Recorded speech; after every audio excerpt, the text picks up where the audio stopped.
Welcome to KRR kitchen. இன்றைக்கி நம்ம கிச்சனில் ஒரு சூப்பரான சிப்ஸ் ரெசிபி தான் பார்க்க போகிறோம். இன்றைக்கி நம்ம மரவள்ளிக்கிழங்கு வச்சு நல்லா மொறுன்னு ஒரு சூப்பரான குச்சி சிப்ஸ் தான் செய்ய போகிறோம். இந்த சிப்ஸ் பார்த்திங்கன்னா நம்ம கடைகளில் தான் வாங்கி சாப்பிட்ருப்போம். இந்த குச்சி சிப்ஸை வீட்டிலே எப்படி நல்லா மொறுன்னு டேஸ்ட்டாக செய்யலான்னு தான் நம்ம இன்றைக்கி பார்க்க போகிறோம். டேஸ்ட்டு ரொம்பவே சூப்பராக இருக்கும். குழந்தைங்கலேருந்து பெரியவங்க வரைக்கும் எல்லாருக்கும் ரொம்ப பிடிக்கும். இந்த சிப்ஸ் எப்படி செய்கிறது நம்ம வீடியோக்குள்ளே போய் பார்ப்போம். அதுக்கு முன்னாடி நம்ம சேனலை இப்போ தான் ஃபஸ்ட் டைம் பார்க்குறீங்கன்னா சப்ஸ்கிரைப் பண்ணி வச்சுக்கோங்க. கூடவே பெல் சிம்பிள் ப்ரெஸ் பண்ணி ஆளுங்கிற ஆப்ஷனையும் ப்ரெஸ் பண்ணி வச்சுக்கோங்க. அப்போ தான் நான் போகிற வீடியோஸ் எல்லாம் உங்களுக்கு தொடர்ந்து நோட்டிஃபிகேஷனில் உடனுக்குடனே கிடச்சிட்டு இருக்கும்.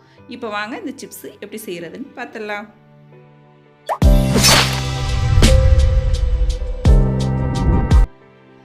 இன்றைக்கி நம்ம சிப்ஸ் செய்கிறதுக்கு 1/2 கிலோ அளவுக்கு மரவள்ளிக்கிழங்கு எடுத்திருக்கேன். நம்ம சிப்ஸ் எந்த நீட்டத்துக்கு வேணுமோ அந்த அளவுக்கு கட் பண்ணி எடுத்துக்குவோம். மேலே உள்ள தோல்லாம் நல்லா ரிமூவ் பண்ணிவிட்டு, அதே போல் பார்த்திங்கன்னா அடிப்பகுதி கொஞ்சம் கனமாக இருக்கிற மாதிரி இருக்கும். அதையும் நல்லா வெட்டி எடுத்துடணும்.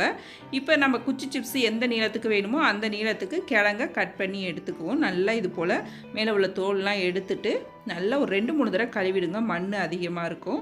நல்லா கழுவிட்டு ஒரு காஞ்ச துணியை வச்சு நல்லா தொடச்சி எடுத்துருங்க, ஈரம் இல்லாத அளவுக்கு. இப்போ அதே போல் தான் நான் ரெடி பண்ணி வச்சுருக்கேன். இப்போ பார்த்திங்கன்னா நம்ம பஜ்ஜி போடுறதுக்கு வாழைக்காய் சீவுவோம்ல, அந்த கட்டை எடுத்துக்குவோம். அதில் இந்த கிழங்க நம்ம பட்டையாக சீவி எடுத்துக்குவோம். இந்த மெல்லிஸுக்கு போட்டோம்னா நல்லா கிறிஸ்பியாக மொறுமொறுப்பாக இருக்கும். கடையில் வாங்குறது கூட சமயத்தில் பார்த்திங்கன்னா நமக்கு அழுத்தமாக இருக்கிற மாதிரி இருக்கும். இதே போல் வாழைக்காய் சீவுறதுல சீவிட்டு நம்ம பொரிச்சு எடுக்கும் போது பார்த்திங்கன்னா நல்லா மொறுமொறுப்பாக இருக்கும். அழுத்தமாக இல்லாமல் சாப்பிட்றதுக்கே ரொம்ப சூப்பராக இருக்கும்.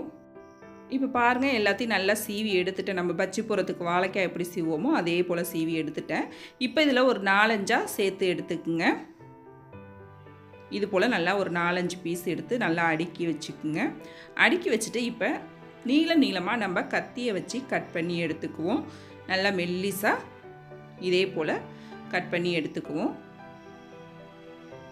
ரொம்ப அருமையாக சூப்பராக இருக்குங்க. இதே போல் செய்யும் போது ரொம்ப ஈஸியாகவும் நம்ம செஞ்சிடலாம்.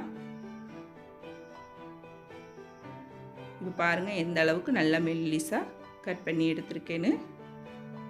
நல்லா இந்த அளவுக்கு மெல்லிஸாக இருந்ததுன்னா நமக்கு சாப்பிடும் போது பார்த்திங்கன்னா நல்லா மொறுமொறுப்பாக இருக்கும். வேக வச்சு எடுக்கிறதுக்கும் நமக்கு ஈஸியாக இருக்கும்.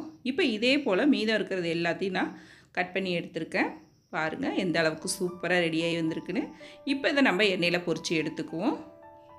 எண்ணெய் நல்லா சூடாக இருக்கணும். இது பொரித்து எடுக்கிறதுக்கு பார்த்திங்கன்னா எண்ணெய் நல்லா சூடாக இருக்கணும். எண்ணெய் நல்லா காஞ்சதுக்கு அப்புறம் இதில் கொஞ்சமாக சேர்த்து பொரித்து எடுத்துக்குங்க. ஒரேடியாக நிறைய சேர்த்துடாதீங்க. அந்த எண்ணெயில் எவ்வளோ போட முடியுமோ அந்த அளவுக்கு மட்டும் சேர்த்துக்குங்க. அப்போ தான் நல்லா கலந்து விட்டு ஒத்தாப்பில் வேக வச்சு எடுக்க முடியும். நிறையா சேர்த்துட்டோம் அப்படின்னாக்கா ஒரு பாதி வெந்திருக்கும், ஒரு பாதி வேகாமல் போயிடும். அதனால் ஓரளவு அந்த எண்ணெய்க்கு நம்ம வைக்கிற எண்ணெய்க்கு எந்த அளவுக்கு போட முடியுமோ அந்த அளவுக்கு மட்டும் போட்டு இதே போல் கலந்து கொடுத்துக்கிட்டே இருக்கேன். மீடியம் ஃப்ளேமில் வச்சுக்குங்க. மீடியம் ஃப்ளேமில் வச்சு நல்லா கலந்து கொடுத்துட்டே இருந்தோம்னா எல்லா பக்கமும் ஈவனாக செவந்து நல்லா மொறுமொறுப்பாக பொரிஞ்சு வந்திருக்கும். இப்போ பொரிச்சதுக்கப்புறம் காட்டுறேன். இப்போ பாருங்கள் எல்லா சிப்ஸும் நல்லா ஒத்தாப்பில் பொரிஞ்சு நல்லா செவந்து வந்திருக்கு பாருங்கள், ஒரே மாதிரி. அதுக்கு தான் அடுப்பை மீடியம் ஃப்ளேமில் வச்சு நல்லா கலந்து கொடுத்துக்கிட்டே இருக்கணும் நம்ம. இப்போ சூப்பராக சிப்ஸ் நல்லா ரெடியாகி வந்துருச்சு. மீதம் இருக்கிறதையும் இதே போல் நான் பொரித்து எடுத்துக்கிறேன். இப்போ சிப்ஸ் எல்லாத்தையும் பொரித்து எடுத்துகிட்டு வந்துட்டேன். நல்லா கிறிஸ்பியாக மொறுமொறுப்பாக ஒரே மாதிரி ஈவனாக செவந்து வந்திருக்கு பாருங்கள். இந்த அளவுக்கு பொரித்து எடுத்துக்குங்க. அப்போ தான் நல்லாயிருக்கும். எந்த அளவுக்கு கிறிஸ்பியாக இருக்குது பாருங்கள். கை வைக்கங்காட்டியும் உடையுது பாருங்கள். இப்போ இதை ஒரு பவுலுக்கு மாற்றிக்குவோம். மாற்றிட்டு இதில் ஒரு 1/2 டீஸ்பூன் அளவுக்கு மஞ்சத்தூள் சேர்த்துக்குங்க. 1/2 டீஸ்பூன் அளவுக்கு உப்பு. 1/2 கிலோ கிழங்கு எடுத்துருக்கோம். 1/2 டீஸ்பூன் உப்பு கரெக்டான அளவாக இருக்கும். 1/2 டீஸ்பூன் மிளகாத்தூள் எடுத்துக்குங்க. இதிலே கொஞ்சமாக பெருங்காயத்தூள் சேர்த்துக்குங்க. நல்லா வாசனையாக டேஸ்ட்டாக இருக்கும் சாப்பிட்றப்ப. இப்போ இது எல்லாத்தையும் நல்லா சேர்த்து இது போல் நல்லா கலந்து விடுங்க. நல்லா எல்லா பக்கமும் அந்த மிளகாத்தூள் உப்பு எல்லாம் கலந்து வர மாதிரி நல்லா கலந்து விட்டுக்குங்க. இதில் காரம் கொஞ்சம் கம்மியாகவே போட்டு கொடுங்க. அப்போ தான் குழந்தைங்க நல்லா விரும்பி சாப்பிடுவாங்க. அதிகமான அளவு சேர்த்துட்டோம்னா சாப்பிட முடியாது.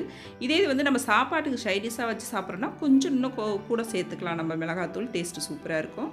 அவ்வளோதான், நம்மளோட சிப்ஸ் நல்லா மொறுன்னு சூப்பராக ரெடி ஆகிடுச்சிங்க.